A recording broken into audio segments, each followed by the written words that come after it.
Hola, muy buenas tardes. Soy el maestro Joseph Espejo López. El día de hoy vamos a iniciar con la cápsula número 2 de la materia Sistema de Justicia Penal Acusatorio Adversarial y Oral de la unidad número 3 de características esenciales del nuevo sistema penal. Ahora bien, ¿cuál va a ser el objetivo principal de esta cápsula? El objetivo principal va a ser que el mismo estudiante pueda analizar cuál es la importancia de la misma oralidad, es decir, del principio de oralidad en la producción de decisiones judiciales, es decir, en las tomas de decisiones judiciales y el reconocimiento de las garantías, es decir, los derechos fundamentales de cada individuo, así como la organización y estructura de los tribunales con el fin de comprender y entender cómo estos elementos pueden fortalecer tanto el principio de transparencia, eficiencia y la legitimidad del sistema de justicia penal actual y vigente en nuestro país. Ahora bien, por esta razón, poco a poco iremos estudiando cuáles son estos principios esenciales que sustentan el correcto funcionamiento del sistema judicial contemporáneo y vigente en nuestro país, destacando de esta forma cuál es el papel que representa directamente este principio de la legalidad, así como herramienta clave para poder garantizar decisiones más inmediatas y transparentes, obviamente en el reconocimiento de los derechos humanos y garantías procesales que protegen tanto los individuos como también a los gobernados y obviamente generan una seguridad jurídica entre toda la sociedad. Asimismo, también iremos analizando cuál es la estructura orgánica y organizada de los tribunales encargados de impartir dicha justicia de forma tanto imparcial como de forma eficiente. Ahora bien, explicando esto, hay que explicar primero lo que es la oralidad y qué papel juegan directamente en lo que es la tramitación de los nuevos juicios en este nuevo sistema jurídico acusatorio, adversarial y oral. Principalmente tenemos que entender que la oralidad es un principio fundamental, el cual nos establece que, por ejemplo, las audiencias que se celebren dentro de un sistema vigente actual en nuestro país, así como las resoluciones que se dicten, se tienen que desarrollar de forma verbal. ¿Por qué?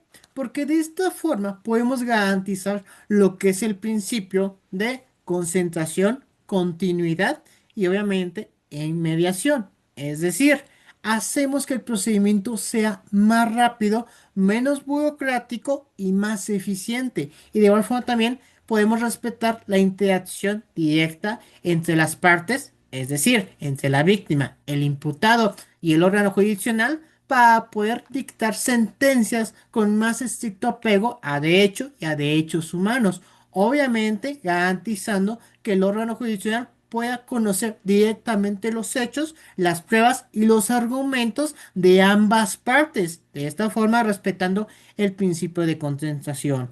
Es decir, recordemos que lamentablemente antes de la reforma de 2008 en el sistema inquisitivo esto no se respetaba, ya que el juez lamentablemente no tenía una interacción directa con las partes. Es decir, el juez se conocía directamente de lo que pasaba en la tramitación del juicio directamente por sus subordinados, lo cual lo único que generaba, aparte de una dilación directamente en el procedimiento y en la tramitación de los juicios, lamentablemente generaba actos de corrupción. Eso sin mencionar que lamentablemente este procedimiento inquisitivo antes de la reforma de 2008 era demasiado burocrático y lento. Eso sin mencionar que principalmente era escrito, es decir, básicamente no se interpretaba o no se conocía este principio fundamental de la oralidad, ocasionando lamentablemente que los procedimientos fueran demasiado tanto tediosos, complicados y demasiados largos. De esta forma podemos entender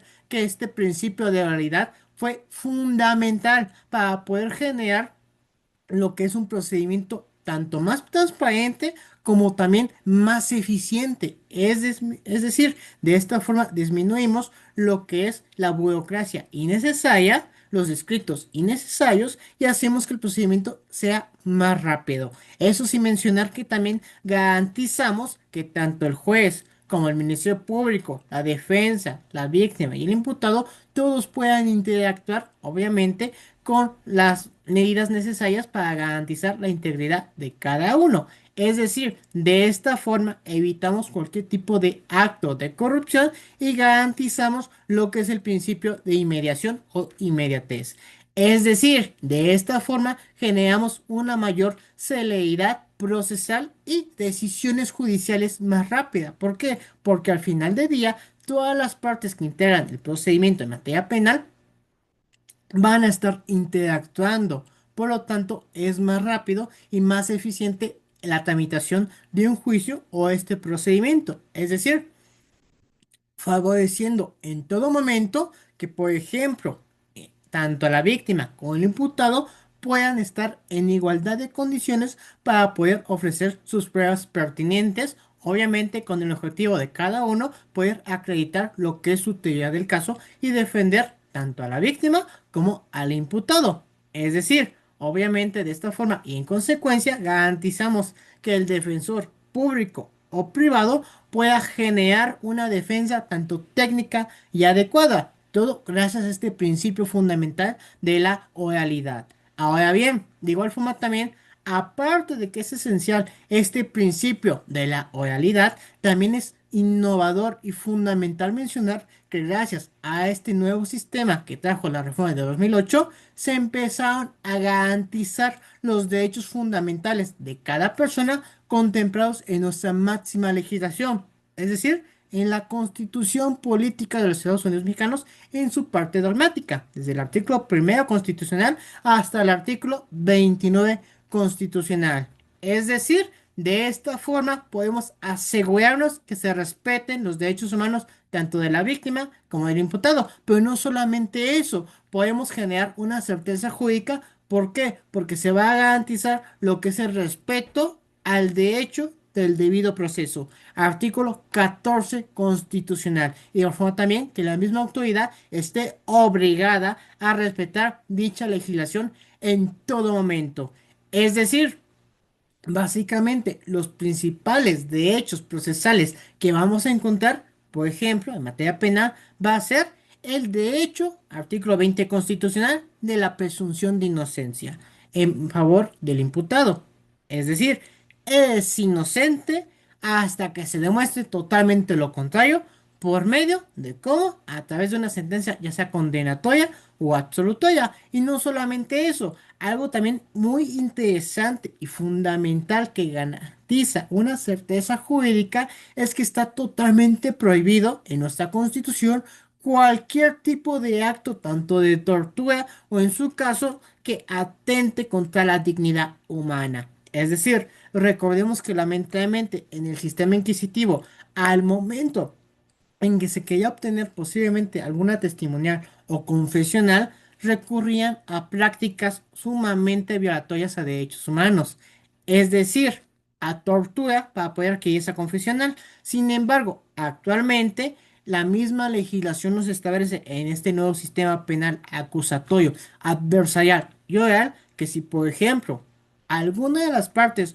obtuvo alguna prueba, la que sea, documental, testimonial, pericial, etcétera, pero que haya sido obtenido a través de medios que violenten lo establecido en la Constitución, es decir, que violenten nuestros derechos humanos, por ejemplo, la tortura, en automático tiene que ser declarado como totalmente inconstitucional e ilegal. Es decir, si yo tengo conocimiento que, por ejemplo, el Ministerio Público obtuvo una prueba a través de alguna violación de derechos humanos, yo en la etapa intermedia, en la audiencia intermedia, lo voy a poder hacer valer. Es decir, voy a poder objetar dicha prueba y por lo tanto voy a solicitar que se califique de ilegal y que se deseche obviamente dicha prueba. Pero eso es gracias a esta reforma del 2008 en el cual podemos garantizar que se respete lo que es la certeza jurídica del mismo procedimiento. Y no solamente de esa forma, sino también garantizando que la defensa del imputado sea adecuada y obviamente técnica y eficiente. Y de forma también de forma gratuita. Y no solamente del imputado, también del, en este caso, a favor de la víctima o del ofendido. Ahora bien, Eso respecto a algunos derechos procesales que tanto están contemplados en nuestra Constitución como también están contemplados directamente, por ejemplo, en el Código Nacional, pero en el Código Nacional de Procedimientos Penales. No obstante, ¿por qué es importante poder garantizar y respetar estos derechos humanos? Porque de esta forma vamos a poder prevenir cualquier tipo de abuso por parte de la autoridad. Y no solamente eso, de esta forma evitamos que en este caso se realicen cualquier tipo de acto de corrupción y en consecuencia generando un sistema penal de justicia más justo, equitativo y transparente. Obviamente en armonía y respeto en todo momento de sus derechos humanos contemplados en la misma Constitución. No obstante, y posiblemente se estaban preguntando, pero entonces, ¿cómo es que se integra actualmente el Poder Judicial? Ok, vamos por partes. Principalmente, ¿cómo se va a integrar estos tribunales? En el Poder Judicial, principalmente en el ámbito federal, vamos a encontrar lo que es la Suprema Corte de Justicia de la Nación y el órgano de administración y el Tribunal de Disciplina, así como los tribunales colegiados y juzgados de distrito. ¿Cuál es la competencia de cada uno de estos organismos? Vamos por partes explicándolo. Principalmente, la máxima autoridad en materia constitucional en el Poder Judicial de la Federación y que integra el Poder Judicial de la Federación es la Suprema Corte de Justicia de la Nación.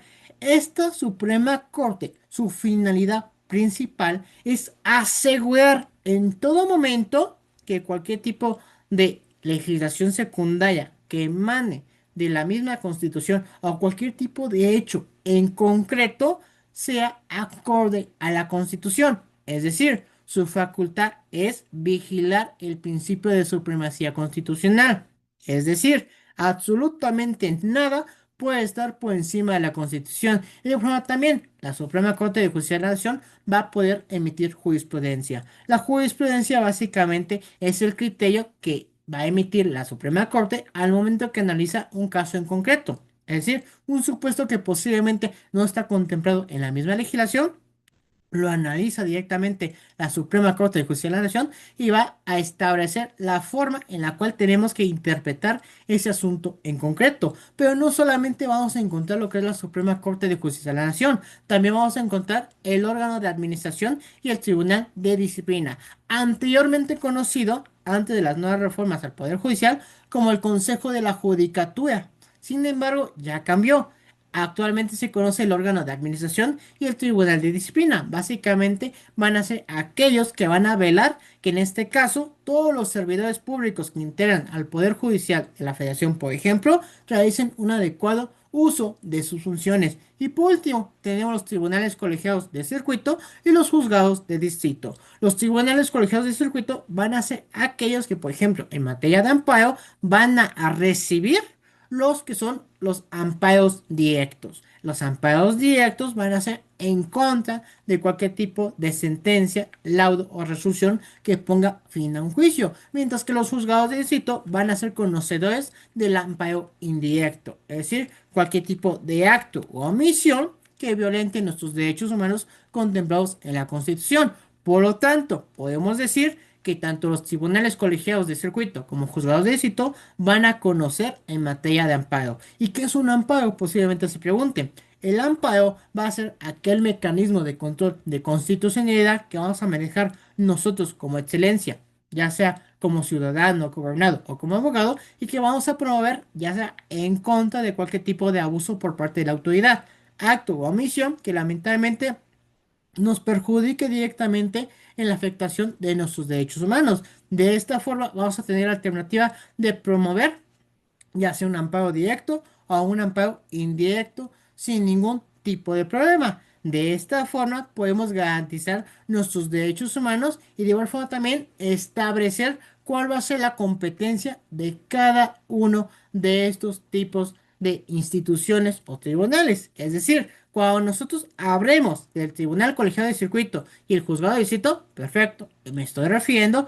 a lo que es la materia de amparo. Si yo menciono que la jurisprudencia que emitió la Suprema Corte de Justicia de la Nación, Perfecto, me estoy refiriendo al máximo tribunal constitucional en nuestro país, el cual decide cómo tenemos que interpretar la misma constitución y que obviamente va a emitir jurisprudencia al respecto de cómo tenemos que interpretar este caso en concreto que posiblemente no está contemplado o está un poco mal contemplado en la misma legislación. Es decir, nos va a servir como una guía. Recuerden que también la jurisprudencia es una fuente del derecho. Y de igual forma también, cuando nosotros nos refiramos al órgano de administración de justicia y el tribunal de disciplina, básicamente nos vamos a referir a aquel instituto, aquel organismo que va a regular la disciplina dentro del Poder Judicial y de igual forma también va a establecer cuál va a ser el presupuesto. Básicamente su mismo nombre lo establece. Ahora bien, eso respecto a la forma en la cual vamos a encontrar organizado directamente, por ejemplo, el Poder Judicial de la Federación. No obstante, a nivel local vamos a encontrar diferentes tipos de juzgados. Recuerden que una cosa es la jurisdicción y otra cosa muy diferente es la competencia. La jurisdicción es aquella figura jurídica en la cual la autoridad le da la competencia a la autoridad. ¿Sabes qué? Vas a administrar justicia. Perfecto, pero posiblemente se pregunten, ok, voy a administrar justicia, pero ¿a quién o cómo me voy a guiar? ¿Qué asuntos voy a conocer? A eso se refiere lo que es la competencia. Van a existir diferentes tipos de competencia, por ejemplo, por grado, por territorio o por materia. Cuando nosotros nos refiramos competencia por materia, vamos a encontrar lo que es la materia penal, civil, familiar, laboral, etcétera. Es decir, dependiendo de la naturaleza del mismo acto jurídico. En este caso, la competencia va a ser en materia penal, delitos, para que me puedan entender. Sin embargo, cuando nosotros nos referimos a competencia por territorio, va a ser directamente el área geográfica en el cual ese tribunal tiene competencia para conocer de dichos asuntos para poder administrar justicia. En este caso, por ejemplo, un juzgado de control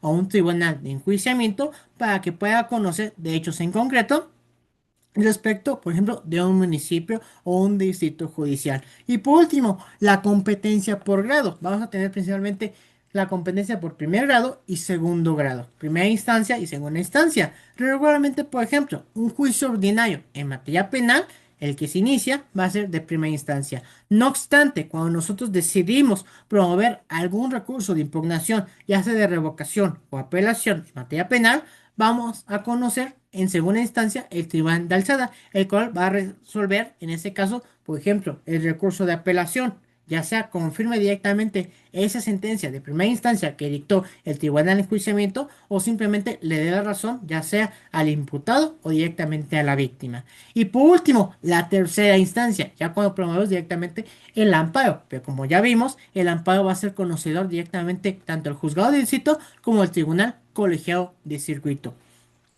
Y de esta forma podemos empezar a analizar cuál va a ser la organización de esos tribunales. Es decir, ya empezamos a distinguir cuándo es el fuero federal y cuándo es el fuero local. De igual forma también, algo muy pero muy importante que hay que mencionar, también es importante mencionar los retos de esa organización judicial. ¿Por qué? Porque de esta forma hay que garantizar, y es un poquito más complicado, combatir cualquier tipo de acto de corrupción y de igual forma también cualquier tipo de rechazo procesal. ¿Por qué? Porque lamentablemente venimos de un sistema inquisitivo en el cual era muy pero muy natural no realizar un adecuado control judicial. Por lo tanto, los actos de corrupción estaban a la vuelta de la esquina. Es decir, básicamente cualquier tipo de actuación que se realizaba en ese sistema inquisitivo, por ejemplo, alguna detención arbitraria, algún cateo ilegal, se cometían casi siempre debido a la naturaleza de ese sistema inquisitivo. No obstante, un reto que es importante y va a ser complicado hasta cierta forma poder garantizar es justamente evitar cualquier tipo de actividad corruptiva dentro del sistema. Y no solamente eso, otro reto fundamental a raíz de esta organización y esta nueva organización de administración de justicia es la modernización de justicia. ¿Por qué? Porque recordemos que, por ejemplo, el Código Nacional de Procedimientos Penales, implementado en el 2016, ya empieza a contemplar lo que son medios tecnológicos para el auxilio de la Administración de Justicia. En este caso, audiencias virtuales, posiblemente diligencias virtuales, etcétera. Es decir, la misma legislación, el mismo derecho, en este caso el derecho penal, se tiene que ir adaptando y apoyando de las nuevas tecnologías que se vayan surgiendo poco a poco. Es decir, evitando de esta forma que el sistema quede totalmente obsoleto, como ya vimos anteriormente en el sistema inquisitivo. Ahora bien, hasta aquí sería esta cápsula. Les agradezco mucho su atención y nos vemos hasta la siguiente cápsula.